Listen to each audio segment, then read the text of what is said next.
I'm Erin Roberts, and you're watching BoredGamer. Hello and welcome to some more Star Citizen. This is a summary of my interview with Erin Roberts and my studio tour from the 9th of March. I'll link the full interview in a description below as well, so you can see that uncut. A really good part of me having the tour and interview was that it was just after 3.1 had been published to the Evocati, and I was able to see how things worked and ask questions that had that in mind. Most of the questions for the interview were sourced via my live streams, Patreons, Discord, comments on my videos. Some awesome questions, unfortunately, were deemed inappropriate to ask at this stage, as they're going to be revealing bits over the next few weeks, or they just don't have an answer to them fully, so I'll keep those ones for the future. And with 3.1, Erin said that they were a week behind what they wanted for this ETF Evocati test flight release. It's important for them to get these builds out as soon as they can, so certain bugs might be pushed to later Evocati or PTU builds because they want to get the first iteration out, and that is one of the reasons it goes to Evocati as well, to get some of those big bugs and then edge cases hammered out. There is a lot more fixes that they have to do this year and edge cases to sort. These edge cases with server degradation and performance are just one of the big focuses for them. Their debugging tools allow for these types of issues to be identified and much more readily fixed now. Object container streaming is where the experience is going to start to be really good, according to Erin. That's coming in 3.3 in September. The end of March is the hard target date for the live release of 3.1, and with the patches moving forwards, they are pretty much hard date releases. So 3.1 is end of March, 3.2 is end of June, 3.3 is end of September, and 3.4 or 4.0, whatever they decide to call it at the end, is for the end of December. Erin did say with the release of 3.1 at the end of March, he used the term "come hell or high water," was the actual quote he used. Stability of 3.1 is pretty good already, and all the feature work is already done. It does require a good bit of polish and bug fixing though. Service beacons and interdiction are the most troublesome areas for 3.1, and there is the possibility that the early service distress beacons might not make the 3.1 release date. But if this happened, Erin said that there could be a mini 3.1.1 patch with service beacon distress call mechanics in, and maybe a new ship, potentially. Alternatively, they could hold anything not ready for 3.2, but that seemed to not be the route that they want to go down. They want to get this out early. The rest of the features for 3.1, Erin was confident would make it into the live build. There are a lot of improvements to persistence and the economy too. The game dev branch is separated from the release candidate branch of the latest patches, so 3.1 is on its own branch now. This allows for them to more efficiently focus on the features and bug fixing. It doesn't get any of the bugs that the game dev branch then gets and accrues from adding and updating features as they continue to work on both separately, basically. After 3.1 is fully released and they're happy with it, its updates get merged back into the game dev branch, but once they branch to 3.2, they will have a lot of debugging to do again as they branch off. Erin pushed to not do a big presentation in 2018 for Gamescom this year. They're still going to have a CIG presence there, so there'll be bar citizens and there'll be devs walking around and doing stuff. However, they're not going to have that big live presentation on stage. Now, they should still be having their CitizenCon presentation and a holiday presentation later in the year. Gamescom takes a lot of time away from development and is a dev drain.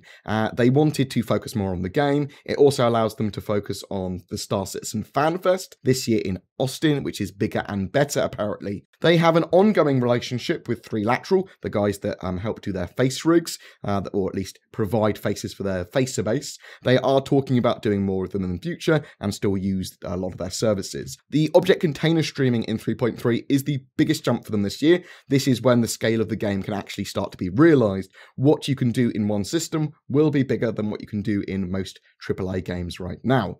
3.4 may be renamed to 4.0, as I said earlier. At the end of the year with December's release, Erin feels that optimizations, mechanics, and playscape will be at a point that a lot more types of player will be able to sit down and lose themselves in the game. Next year, they're going to be adding more and improving mechanics, and potentially adding new star systems to jump to. The work they're doing now will allow them for very quick additions of new star systems. The procedurally assisted tools that they are building allow them to build out new systems, planets, moons very easily once they finish the Stanton system. AI, ground combat, defending ships, flora and fauna are all being looked at as well in quite some detail. Also, the plan is to have no Armistice Zones in the future, so There might be safe zones, but these safe zones are more because they're got lots of security. And if you pull out your gun in a safe zone, security will come and deal with you.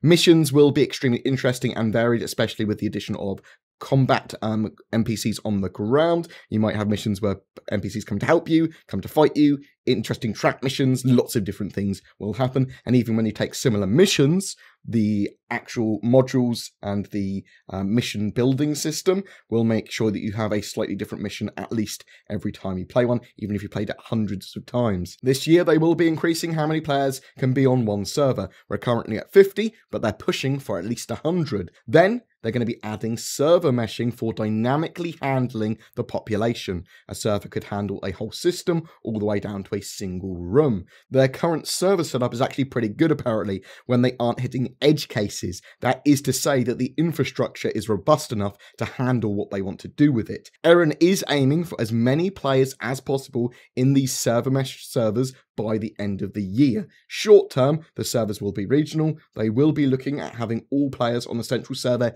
if possible, but if it comes down to pad pings and gameplay, they may split it up into regions, though this is unlikely to be region locked. So even if you were in the UK and you wanted to play with the US mates, and for some reason they can't solve the issue, you would be able to go and play with your US mates. You'd be able to move over to their servers. Server meshing could potentially handle thousands of players in a city, 300 in one building, 400 on the roads outside it, 300 in very nearby locations. So they're going to be able to have lots of players very close to each other. And they're likely going to have limits on how many people can fit into a single room or can join in a giant battle. But they're literally pushing for as many people in those servers by the end of the year, and eventually as many people as possible. And they're going to find ways to prioritize being with your friends groups in the meantime. They are looking at doing at least 60 frames per second across gaming PCs in the short to medium term, scalable to their hardware this year. So what I mean by this is that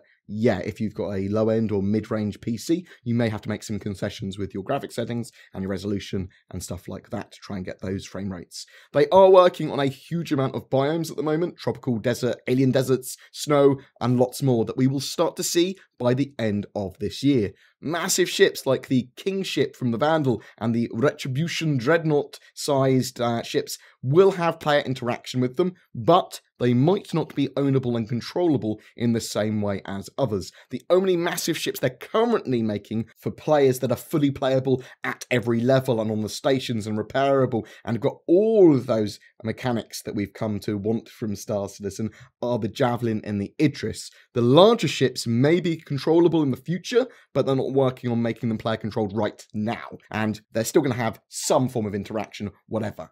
There will be NPC-owned orgs that players can join. That's potentially going to give them particular advantages from joining that org. There might be like a AAA or AA service that allows you to get better space side cover if your ship is caught short without fuel or needs repairing or whatever. But we're going to start to see these in June as well, in-game hopefully. They haven't looked at balancing org sizes yet. They will start to look at this once they have more features in the game, once they've built out a lot more of the game, and once they can test org balance. SATA ball will be a thing in the future, but they're focusing on the PU at the moment, so we don't know how far that is out. With the roadmap, they roughly want to be projecting a year ahead with it, so once 3.1 goes live, you should see at some point an update to the roadmap for the first quarter of 2019. Squadron 42 Episode 1 doesn't have any planned DLC or Day 1 additions or any microtransactions or anything like that. The plan is for extra gameplay content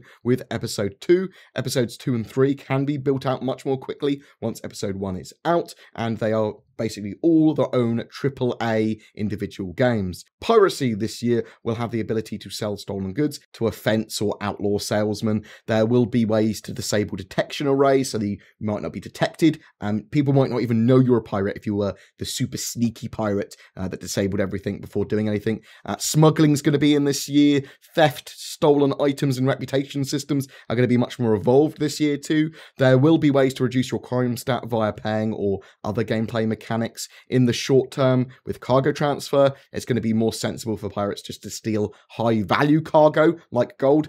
Imagine that you've just taken over a caterpillar or blown up a caterpillar and all the cargo's everywhere. You might not want to transfer all those single crates across to your ship, but you'll be able to sell them. And you might just want to go, well, this one's got gold in it, and scan the certain crates down and go, well, we'll just take these ones. In the future, however, there will be tractor beams and other assistance to move cargo in between ships. Decals on ships and armor will be a thing. This is actually being considered for custom org logos too. They are working out the vetting process though. They don't want certain items to appear there. They need to make sure that not everything's a cock and balls. They have a lot of tech that works or is actually ready to be used now, but only a certain amount of feature teams are able to work on the features at a particular time. And they, obviously with the roadmap, is one of the things we see. We see them prioritizing and showing what they want for particular releases so that it helps them with the rest of the development. The UI interface for the decals would be the main issue for getting this feature out. They have grown studio-wise massively since the genesis of their game, with even just in the last year another 150 new staff joined.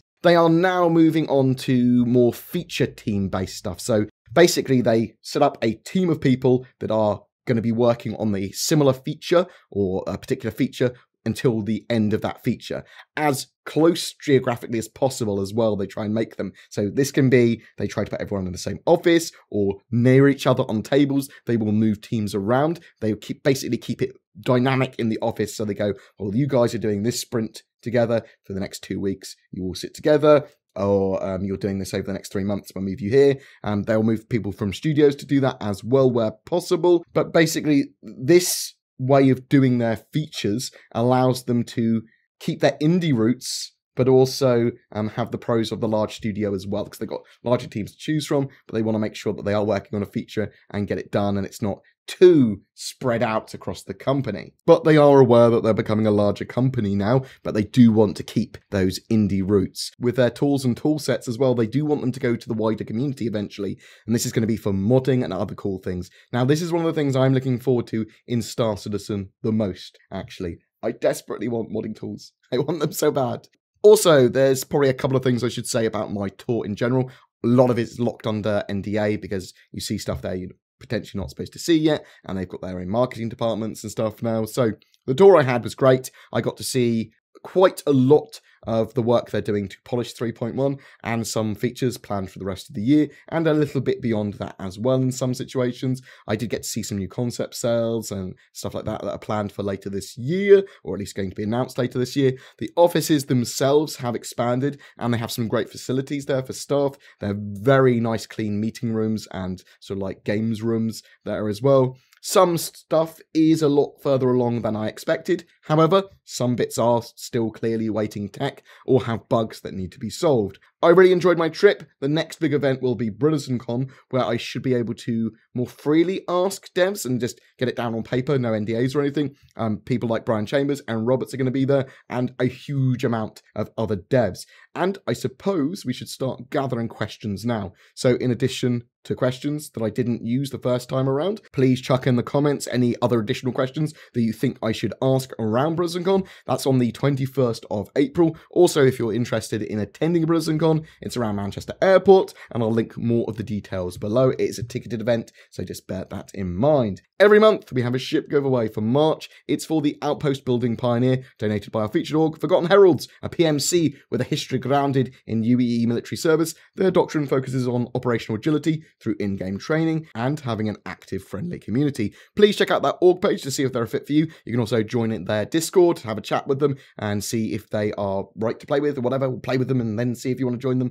To be in for a chance of winning that Pioneer, however, please make sure that you are subscribed to my YouTube channel and then comment on any of my videos made during March. Each video will give you another opportunity to win that Pioneer. Do you have any questions about Star Citizen or Squadron 42's development or gameplay mechanics or anything about this video that you wanted to comment on? Then chuck it in the comments below. A special thank you to my Patreons who allow me to create the amount of content I do. You guys are amazing and allow me to go to office trips like that, or at least make it significantly easier. If you're interested in becoming one of those lovely peoples, you can find the links to Patreon down down below, as well as everything else we've talked about. Patreons are going to start to get some additional extra perks, like early videos, early exclusive content, that interview with Erin, for example, some rougher stuff, pictures of my room, lots of things like that, in addition to that, other rewards. So please check it out if you are interested. Also, don't forget to like and subscribe, as it really does help me, and I'll see you in the verse.